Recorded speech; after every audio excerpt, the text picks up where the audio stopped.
하나님께서 저희 가운데 허락하신 말씀입니다. 마태복음 13장 1절로 9절, 18절로 23절 말씀입니다.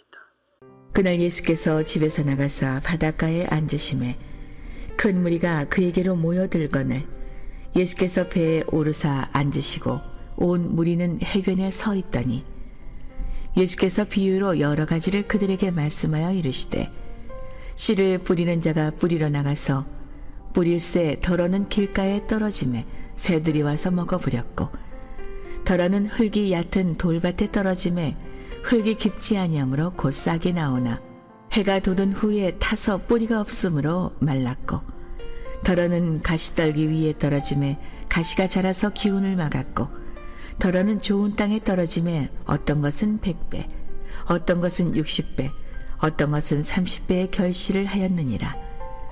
귀 있는 자는 들으라 하시니라. 그런즉 씨 뿌리는 비유를 들으라. 아무나 천국 말씀을 듣고 깨닫지 못할 때는 악한 자가 와서 그 마음에 뿌려진 것을 빼앗나니 이는 곧 길가에 뿌려진 자요 돌밭에 뿌려졌다는 것은 말씀을 듣고 즉시 기쁨으로 받되 그 속에 뿌리가 없어 잠시 견디다가 말씀으로 말미암아 환난이나 박해가 일어날 때에는 곧 넘어지는 자요 가시떨기에 뿌려졌다는 것은 말씀을 들으나 세상의 염려와 재물의 유혹에 말씀이 막혀 결실하지 못하는 자요 좋은 땅에 뿌려졌다는 것은 말씀을 듣고 깨닫는 자니 결실하여 어떤 것은 100배 어떤 것은 60배 어떤 것은 30배가 되느니라 하시더라. 아멘. 오늘은 왕을 맞이할 마음밭을 기경하라 라고 하는 말씀 제목으로 은혜 나누기를 원합니다. 주님의 오심을 기대하는 이 대림절 첫째 주간에 우리는 오늘 말씀에 귀를 기울이면서 과연 내 마음이 주님을 맞이할 준비가 되어 있는지 이렇게 한번 묻고 하나님을 바라보기를 원합니다. 여러분 혹시 작은 텃밭을 읽어본 경험이 있어요? 땅이 그렇게 많아요? 예. 예. 제가 여러분 신방을 해가 여러분 사정을 아는데 지금 이렇게 대답을 하시는 걸 제가 보면 제가 기억이 맞다면 여러분 땅이 없는 분들이 아주 지금 대답을 하고 계시는 것 같아요. 예. 땅이 있으신 분들은 너무 밭이 지겹죠. 농사 짓는 게요. 요즘에 우리나라의 많은 분들이 트렌드처럼 텃밭 여기저기에 작물을 키우기도 하고 밭이 없으면 자그마한 화분 갖다 놓고 거기에 작물을 여러분 키웁니다. 그런데 여러분 그 작물을 키워내는 것이 쉽던가요? 사실은 그렇게 쉬운 일이 아니지요. 흙을 만져본 사람들이라면 누구나 다 동의할 수 있는 진리가 있는데 밭을 가꾸다 보면 씨가 문제가 아니라 밭 그 흙이 문제라는 것을 많이 깨닫게 됩니다. 아무리 생명력이 완성한 품종의 씨앗이라 할지라도 그 씨앗이 좋은 밭에 심겨지면 열매를 참 잘 맺지만 그 밭의 모습이 전혀 엉망이라면 전혀 열매를 기대할 수 없는 것이지요. 땅이 길바닥처럼 단단하게 굳어 있거나 자갈과 돌멩이로 가득하거나 혹은 온갖 잡초가 무성해져 있다면 정말 아무것도 기대할 수 없는 것이 여러분 농사의 원리 아니겠습니까? 풍성한 가을의 수확은 씨앗을 심기 전 뜨거운 땡볕 아래에서 땀 흘려 밭을 갈아내고 돌을 집어내고요. 끈질긴 잡초를 무수히 뽑아내는 그러한 수고에 전적으로 달려 있습니다. 대림절을 시작하는 오늘 저와 여러분의 마음이 어쩌면 이 밭과 같습니다. 우리의 영혼을 마음의 밭이라고 부를 수 있다면 위대한 농부이신 우리 아버지 하나님께서는 저와 여러분의 심령에 오늘도 동일하게 위대하신 생명의 씨앗을 뿌리고 계셔요. 그런데 문제는 누군가는 이 생명의 씨앗을 잘 받아서 풍성하게 아름다운 열매를 맺기도 하는데 누군가는 그 열매를 전혀 맺지 못하는 경우가 있다는 이야기입니다. 좀 더 쉽게 이야기를 한다면 평생 많은 시간 내가 신앙생활을 했는데 오늘 내 삶의 자리에서 영역에서 기대할 만한 아름다운 신앙의 열매를 맺어 나가지 못하는 사람들이 의외로 많이 있다. 오늘 바로 이 사실이 우리가 진지하고 정직하게 마주해야 될 현실입니다. 2000년 전 인류 역사상 가장 위대하고 유일한 생명의 씨앗인 예수 그리스도가 이 땅에 오셨을 때에 세상은 예수님을 맞이할 준비가 제대로 되어 있지 않았어요. 그 대표적인 인물이 바로 베들레헴 여관 주인 아니겠습니까? 우리는 흔히들 베들레헴 여관 주인을 쉽게 비난합니다. 어떻게 만삭에 임산부를 그렇게 쉽게 내칠 수가 있을까? 그러나 여러분, 그가 과연 정말 극악무도한 악인이었을까요? 아마 그러진 않았을 것입니다. 그는 그저 팥밭을 뿐이에요. 인구조사를 위하여 많은 사람들이 베들레헴에 몰려들었어요. 너무나 많은 사람들이 몰려들다 보니까 잠을 잘 수 있는 여관이 생각보다 많지 않아요. 여관 주인의 입장에서 생각을 할 때는 바로 이때다. 바로 이 시기, 바로 이때 한몫 잡아야 되겠다라고 하는 생각을 누구나 아마 했을 거예요. 너무나 분주하죠.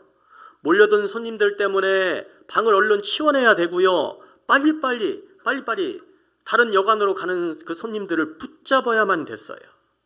아마 그의 머릿속은 돈을 계산하는 일로 가득했을 것입니다.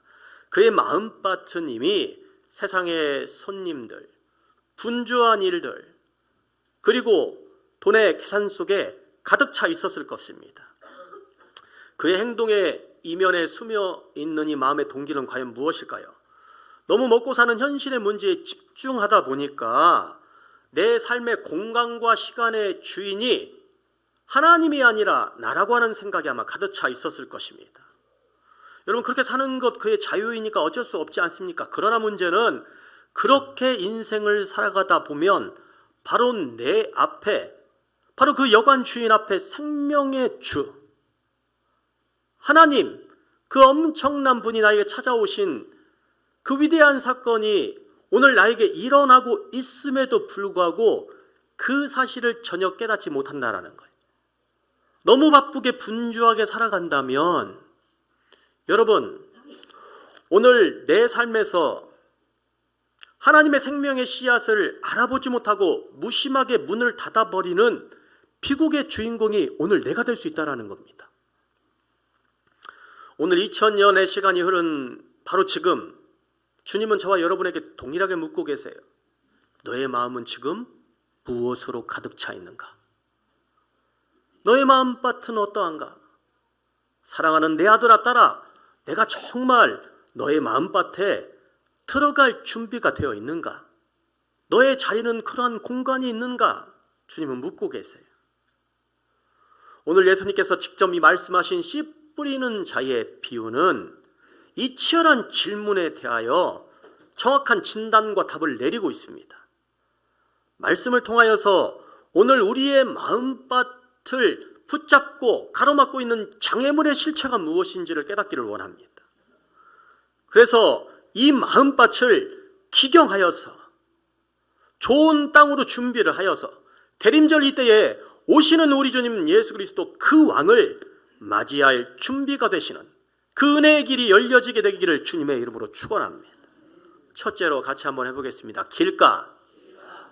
예수님께서 다루시는 첫 번째 마음은 바로 길가예요. 굳어진 마음을 여러분 의미하는 것입니다. 여러분, 원래 길가는 처음부터 길이 아니었습니다. 성경에서 이야기하는 이 길가는 원래 좋은 밭이었어요. 그런데 이 밭을 잘 가꾸지 못하고 아무렇거나 내팽개쳐 보니까 사람들이 밟고 수레가 밟고 지나가서 돌처럼 겉이 딱딱해진 밭을 의미하는 것입니다. 이런 밭은 여러분 어떻습니까? 비가 와도 물이 스며들지 않아요. 씨앗을 뿌려도 더 이상 그 씨앗의 뿌리가 땅 밑으로 스며들지 못합니다. 오늘 말씀은 이런 밭에 뿌려진 씨앗은 어떻게 된다고 이야기를 합니까? 사단 곧 새가 와서 쪼아먹는다고 이야기를 합니다. 이것은 아버지의 말씀을 들어도 전혀 마음에 닿지 못하는 완고한 마음의 상태를 의미하는 것입니다. 말씀이 귀에 내려지는 순간에 예전에 들었던 말씀 목사님 또 하시는 거 아니야? 아무래도 저건 내 이야기가 아닌 것 같아. 수백 번은 들은 뻔한 말씀인 것 같아 라고 이야기를 하며 비판과 분석이 먼저 앞서게 되고요. 자꾸 그러한 소리가 말씀을 밀어내는 역할을 하는 거예요. 그래야 해서 결국 생명의 영향력이 말씀이 뿌려질 때에 작동되지 아니하는 것입니다. 여러분, 이렇게 돌처럼 굳어진 마음을 우리는 갈아엎을 수가 있습니까? 성경의 대답은 아니올시다. 내 힘으로 이걸 갈아엎을 수가 없다라는 겁니다. 당시 최고의 율법 전문가요, 누구보다도 하나님을 잘 알고 있었던 바리새인과 서기관들, 여러분 어떻습니까? 그들은 길가 마음의 전형적인 사람들입니다. 그들은 생명의 예수께서 바로 눈앞에서 기적을 행하시고 엄청난 일을 벌이셨음에도 불구하고 자신들의 종교적 기득권과 의로움에 가득 차 단단한 껍질을 자신의 마음에 만들어 놓았어요. 그들은 자신들의 완고함으로 결국 어떠한 일을 합니까? 생명의 주를 십자가에 못 박게 됩니다. 그러나 놀라운 복음의 역설은 바로 여기에 있는 것입니다. 바로 그 십자가에서 우리 예수님은 당신의 몸을 찢으심으로 오늘 그들의 완고한 마음을 깨뜨리셨다는 얘기예요. 여러분, 주님이 왜 십자가에 못 박히셨습니까? 저와 여러분의 완고한 마음을 깨뜨리시려고, 손수 깨뜨리시려고 주님께서 십자가에 못 박혀 돌아가셨어요. 바로 그렇게 되므로 우리 성령님께서 저와 여러분의 마음을 조명하고 계십니다. 그 빛 앞에 서면요, 내가 얼마나 죄인이었는지, 소망 없이 살아가고 있는 나에게 주님이 얼마나 생명이셨는지, 주님이 얼마나 빛이신지 여러분 깨닫게 됩니다. 십자가 앞에 서면 굳은 나의 마음이 깨어지고요, 회개의 눈물이 강물처럼 터져나와 여러분 다쳤던, 굳어졌던 우리의 마음이 부드러운 흙이 되는 것입니다. 할렐루야. 그렇다면 여러분, 길가의 마음은 우리의 삶에서 여러분 어떠한 모습으로 나타납니까? 그것은 나는 이미 성경을 다 알고 있다, 나는 직분자로서 이 정도면 괜찮다라고 하는 마음입니다. 혹은 또한 어떠한 마음입니까? 과거의 성도에게서 아니면 자신들이 믿었던 가까운 사람들에게서 받았던 상처가 나를 길가 마음으로 만들어 갑니다. 그래서 사람들에게 받았던 상처가 깊은 사람들은요, 마음속에 어떤 생각을 하게 되느냐? 나는 더 이상 당신에게 기대할 것이 없습니다 라는 생각을 하는 거예요. 당신은 내하고 같이 살기는 하지만 나와 하나가 될 수는 없습니다. 그냥 같이 가는 것뿐입니다. 그냥 같이 길을 갈 뿐입니다 라고 이야기를 하는 것입니다. 이는 마치 야곱의 형 에서의 마음과 같습니다. 에서는 동생에게 장자권을 빼앗겼어요. 에서는 울부짖습니다. 아버지에게 이야기를 합니다. 아버지, 제가 동생에게 속았어요. 아버지가 다시 되돌려 놓으세요. 아버지는 요동하지 않는 거예요. 에서는 동생에게도 상처받고 아버지에게도 상처받는 거예요. 마음문을 닫아버렸죠. 그러나 성경이 진단하는 그의 진짜 비극은 무엇입니까? 장자권이라고 하는 거룩한 영적 가치를 팥죽 한 그릇에 팔았던, 영적으로 무감각해지고 굳어진 그의 마음에 있다라는 이야기입니다. 그는 영적인 것을 가볍게 여겼고 하나님의 약속보다 당장의 배고픔이 더 중요했습니다. 영적으로 평소에 무감각했던 에서는 그 일이 터진 이후에도 계속 무감각한 인생을 살아갑니다. 그러니 더 이상 아버지의 말이, 어머니의 말이 귀에 들어오지 않는 거예요. 여러분도 혹시 인생의 억울함과 상처 뒤에 숨어서 하나님을 향한 마음의 문을 닫지는 않았습니까? 하나님 왜 그때 저를 그런 방식으로 다루셨습니까? 하나님 정말 저 사랑하시는 거 맞습니까? 하나님 수없이 많은 다름의 방식이 있는데 정말 꼭 그래야만 했습니까? 라고 여러분 그렇게 여러분의 영혼이 하나님을 향하여 울부짖고 있지는 않습니까? 이 대림절의 시작은 그 완고한 마음을 하나님 앞에 정직하게 인정하고 회개에 쟁기신 성령께 내 자신을 드리는 절기입니다. 하나님, 내 마음을, 내 굳은 마음을 주님께 드리기를 원합니다. 주님, 나는 할 수 없사오니 주님께서 스스로 쟁기질하여서 나를 갈아내 주시기를 원합니다. 여러분, 이렇게 기도하며 아버지 앞으로 나아가시는 분들이 되시길 바랍니다. 둘째는 어떠한 감정입니까? 같이 한번 해보겠습니다. 돌밭. 둘째는 돌밭의 감정입니다. 여러분, 성경에서 이야기하는 이 돌밭은 돌만 있는 밭이 아닙니다. 돌 위에 뭐가 있어요? 엷은 흙이 있어요. 헬라어 원문으로는 페트로데스라라고는 이야기이죠. 돌이 많은 곳이란 이야기입니다. 겉보기에는 흙이 덮여 있어서 별 문제가 없어요. 그래서 씨앗이 떨어지면 땅에 돌 위에 흙이 얇게 있기 때문에 햇빛의 온기도 빨리 받아요. 그러니까 뿌리도 빨리 내려요. 싹이 굉장히 빨리 돋아납니다. 말씀을 드릴 때에 즉시 기쁨으로 받고 뜨거운 감동과 눈물을 쏟아내며 즉각적인 헌신을 바로 그때 다짐하기도 합니다. 그러나 그 얇은 흙 밑에는 믿음의 뿌리가 더 깊이 넓게 나가는 것을 방해하는 돌들이 숨어 있어요. 예수님의 말씀처럼 말씀으로 말미암아서 환난이나 박해가 자신의 삶에서 일어나면 더 이상 그 뿌리가 뻗어나가지 못하는 겁니다. 바로 외부의 환경에 의해서 말라 죽는 인생을 살아가는 겁니다. 여러분, 고난 속에서도 우리의 믿음을 끝까지 지켜내는 인내는 저와 여러분의 노력으로 이루어지는 것이 아닙니다. 또 우리의 뜨거운 순간적인 결단이나 강한 의지에서 나오는 것도 아닙니다. 오직 우리의 믿음의 뿌리요 반석 되시는 그 예수님을 붙잡을 때 저와 여러분의 인내는 온전한 열매를 이룰 수 있는 거예요. 주님은 십자가라고 하는 인류 역사의 가장 뜨겁고 혹독한 시련의 태양 속에서도 결코 넘어지거나 포기하지 아니하셨습니다. 그래서 히브리서 12장은 주님의 이런 모습을 뭐라고 말씀하십니까? 자기 앞에 있는 기쁨을 위하여 십자가를 참으사 부끄러움을 개의치 아니하셨다. 우리가 고난 중에서 인내할 수 있는 유일한 이유는 우리의 연약한 믿음의 뿌리가 반석이신 예수 그리스도께 연결되어 있기 때문에 가능한 것입니다. 사랑하는 성도 여러분, 그분의 신실하심이 저와 여러분의 뿌리가 되어주시는 것입니다. 그리고 바로 이것이 우리가 우리의 삶에서 일어날 수 있는 고난을 이겨낼 수 있는 유일한 능력인 줄 믿습니다. 요즘 우리 현대 교인들에게 이 돌밭 신앙은 너무나 흔하게 드러나는 현상입니다. 은혜로운 수련회 부흥회 중에서 여러분 뜨겁게 결단을 합니다. 그리고 그 결단의 모습을 보면 금방 무엇을 이루어낼 수 있을 것 같아요.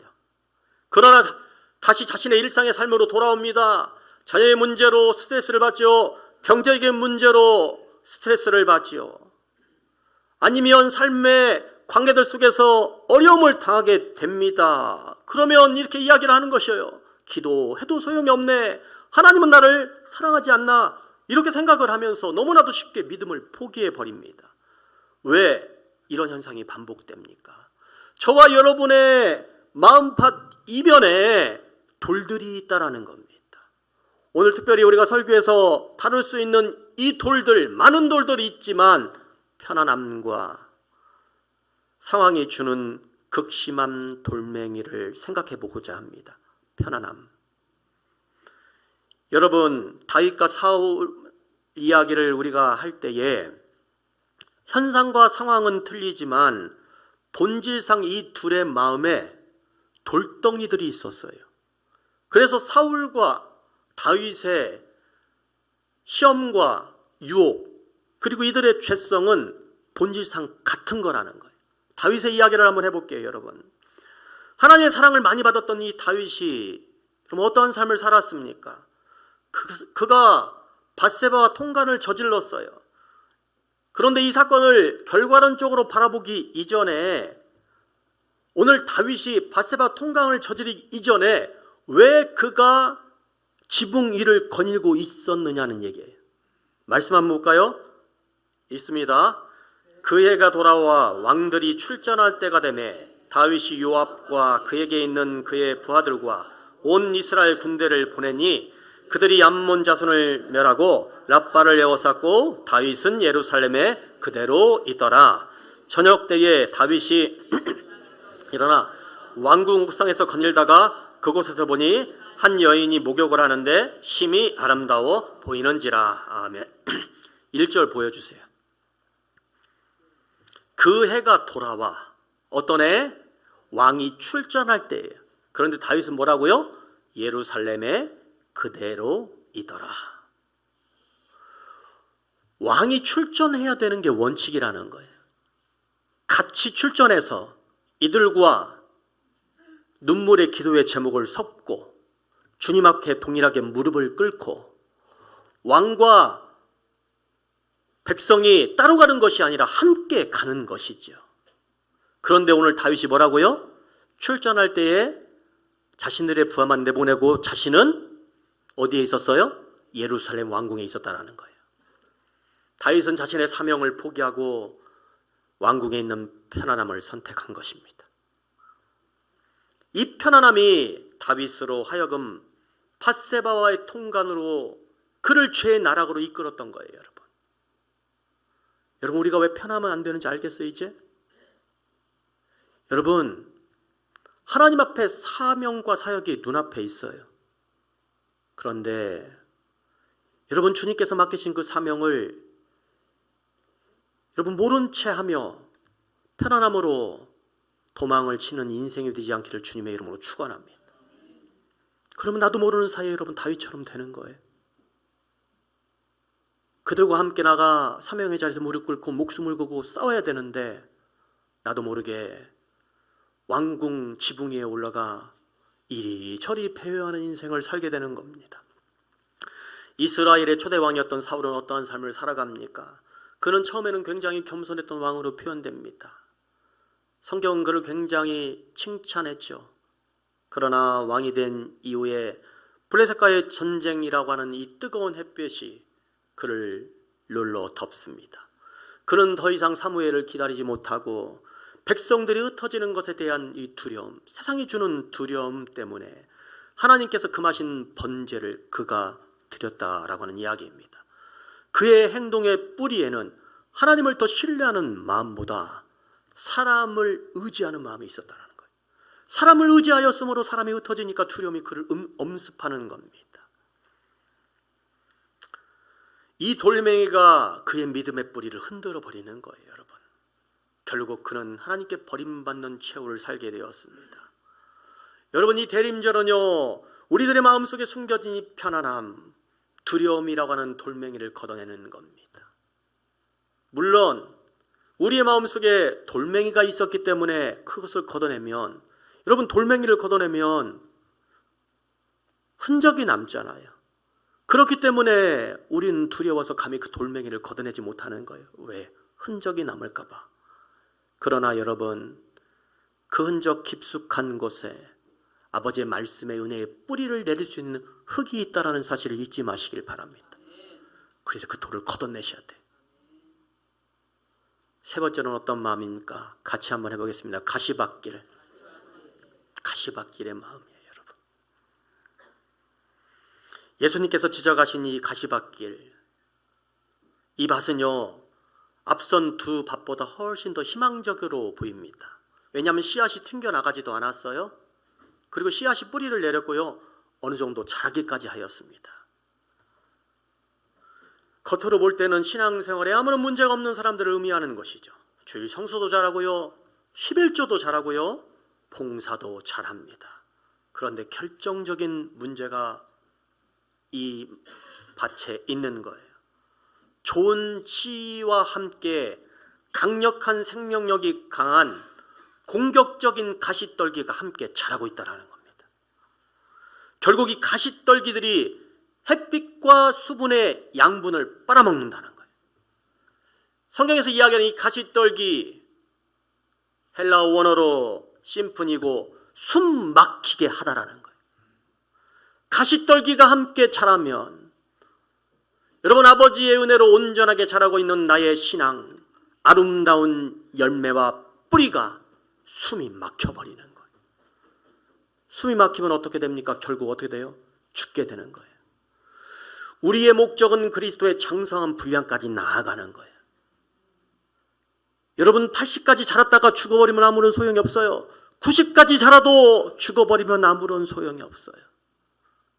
그런데 가시떨기를 채권해내지 못하면, 나는 어느 순간 60까지 자라났어요. 그런데 또 죽는 거예요.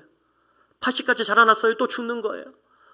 아버지의 말씀의 천국 열매의 복음, 그 100%의 복음을 나는 한 번도 달게 느껴보지도 못하고 이대로 죽어 아버지를 만나게 되는 인생을 살게 되는 겁니다. 예수님은 이 무서운 가시떨기의 정체를 명확하게 지적하고 계십니다. 세상의 염려와 재물의 유혹이라는 거예요. 내 신앙이 왜 못 자라나는가?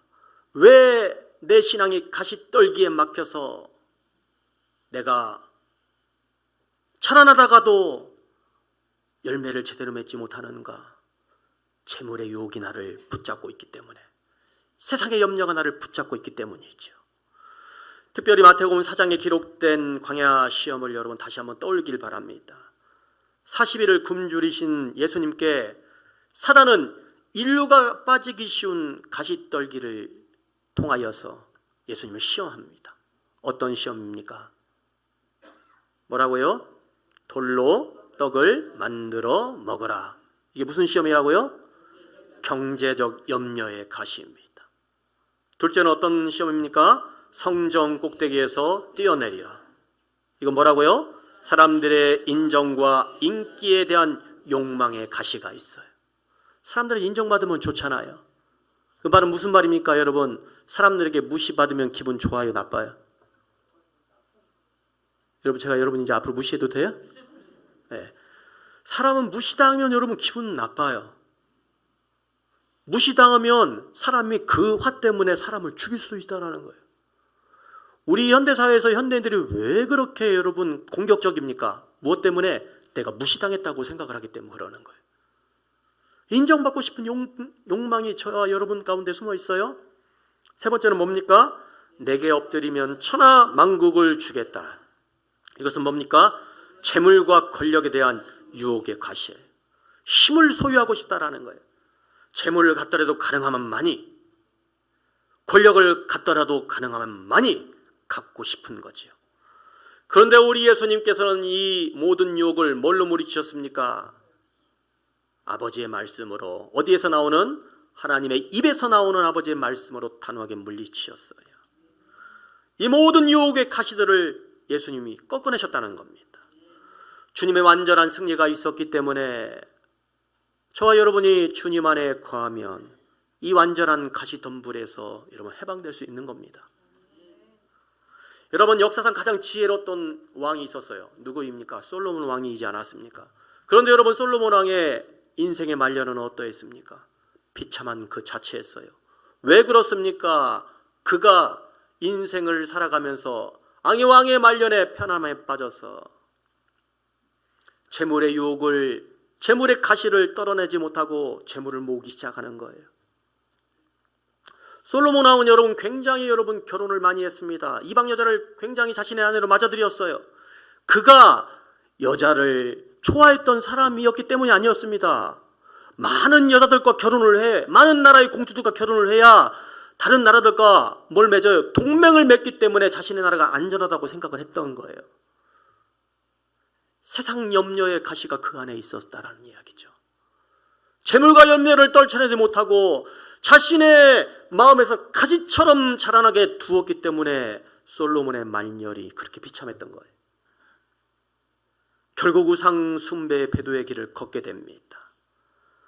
오늘 우리의 마음속에 이 무성한 가시들을 여러분 결단의 낯으로 펴내는 그 계절이 바로 이 대림절기인 줄 믿습니다. 이것도 노력으로 불가능합니다. 아버지의 말씀에 결단의 낯으로 쳐내야 돼요. 그리고 오직 왕이신 주님만이 자유롭게 자라나실 수 있는 공간을 확보해내시길 바랍니다. 사랑하는 성도 여러분, 이 씨 뿌리는 자의 비유를 통하여 우리는 분명히 깨닫습니다. 이 대림절기 시기에 오늘 우리가 성탄절 캐럴을 많이 하거나 성탄절 트리를 이렇게 준비하는 것으로만 하는 그런 감상적인 활동에 머무르는 인생이 되어서는 아니 된 줄 믿습니다. 바로 이 대림절기에 우리의 마음밭을 정직하게 들여다보고 그 밭을 가로막는 모든 장애물들을 제거하는 치열한 영적인 몸부림들이 저와 여러분 가운데 있어야 돼요. 우리의 마음이 길가처럼 굳어있고 돌밭처럼 감정 중심적이고 가시떨기처럼 복잡하다면 생명의 씨앗은 우리 안에 오셔서, 바로 주님이 우리 안에 오셔서 아름다운 열매를 맺어나갈 수가 없다는 겁니다. 그러나 여러분, 복음에 놀라운 소식이 있어요. 하나님은요, 저와 여러분을 이 싸움을 홀로 하도록 내버려 두지 아니하세요. 이미 그 싸움을 하시고 이겨내신 우리 예수님, 성령님을 통하여 이 의로운 싸움을 저와 여러분이 함께 하기를 원하고 계세요. 우리가 회개하여 우리의 굳은 마음을 그래서 그분 앞에 정직하게 드릴 때에 성령께서 십자가의 능력으로 저와 여러분을 조명하시고 눈물 흘리게 만들어주시고 굳어졌던 우리의 마음을 부드럽게 만들어주세요. 우리가 편안함과 두려움이라고 하는 이 돌덩이 속에서 헤매이고 있을 때에 성령님께서 스스로 말씀의 망치가 되어 주셔서 우리의 마음속에 있는 돌들을 깨트려 주실 거예요. 우리가 염려와 그리고 세상에 이 두려움이라고 하는 가시떨기 때문에 자라나고 있지 못하고 있을 때에 성령님께서 말씀의 예리한 검으로 우리 안에 있는 모든 가시떨기들을 예리하게 쳐내어 주실 겁니다. 이 모든 것이 저와 여러분의 노력이 아닌 우리 아버지 하나님의 은혜로만 가능한 줄 믿습니다. 오늘 이 시간 우리가 무엇을 버리고 무엇을 취할 것인가, 또한 내 마음에 무엇으로 가득 채울 것인가 돌아보는 시간이 되시길 바랍니다. 그리고 베들레헴 여관 주인에게 여러분 물었던 그 질문을 오늘 설교의 마지막에 여러분이 다시 한번 하기를 원합니다. 지금 여러분의 마음은 무엇으로 가득 차 있습니까? 여러분의 하루의 24시간은 무엇 때문에 그렇게 바쁘고 분주합니까? 우리의 왕이신 예수 그리스도께서 우리의 문 밖에서 우리의 마음 문을 계속 두드리고 계십니다. 그러나 저와 여러분의 마음이 세상적인 것들로 만원이라면, 세상적인 것들로 가득 차 있다면 문 밖에서 두드리시는 그 예수님이 들어오실 수 없습니다. 오늘 여러분의 마음의 그 빈자리를 여러분의 영혼의 참된 왕이신 예수 그리스도로 가득 채우시는 분들이 되시길 바랍니다. 세상의 온갖 잡동사니들로 여러분의 마음을 가득 채우는 것을 이제는 내려놓고 다 깨끗하게 몰아내고 청소하고 오직 주님으로만, 오직 예수님의 이름으로만 가득 채우시는 이 대림절기 되시기를 주님의 이름으로 축원합니다. 오늘의 이 말씀을 여러분의 가슴속에 하루 새기시길 바랍니다. 하나님께서 저와 여러분 가운데 함께 하실 것입니다.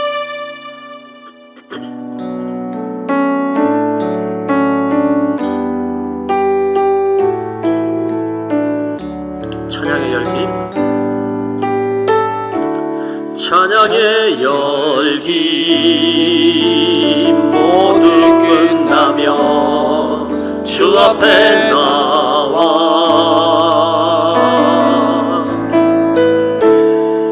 더욱 진실한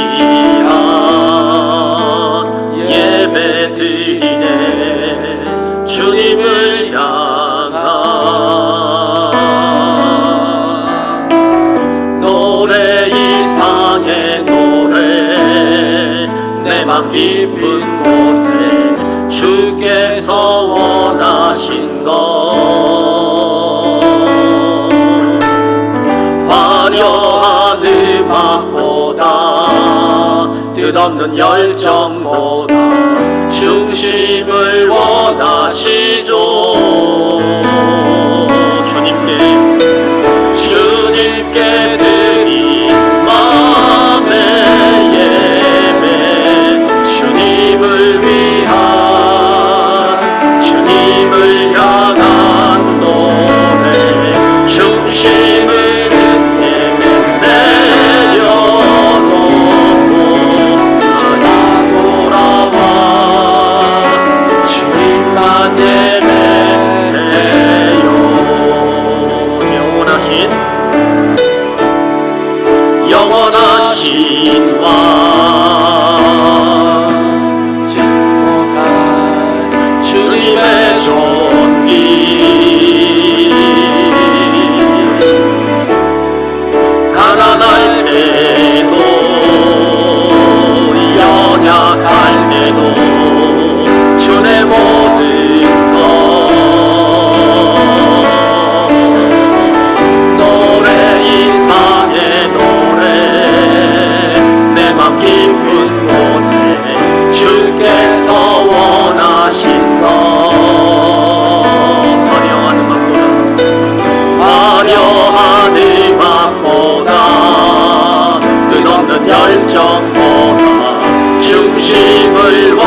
예배해요. 아멘. 오늘 우리는 여러분 하나님의 음성을 들었습니다. 위대하신 농부이신 우리 주님께서 지금도 우리 각자의 마음밭에 생명의 씨앗을 친히 뿌리고 계십니다. 이 시간 내 힘과 의지로 지키려 했던 모든 교만을 내려놓고 위대하신 농부 되시는 우리 아버지 하나님께, 우리 성령님께 내 마음을 온전히 내어드리기를 원합니다. 그래야 여러분 우리의 삶에서 십자가의 생명의 역사가 일어날 수 있는 것입니다. 주님, 굳어진 제 마음을 회개의 쟁기로 갈아엎어 주시기를 원합니다. 주님, 제 안에 숨겨진 두려움의 돌들을 말씀의 능력으로 깨트려 주시기를 원합니다.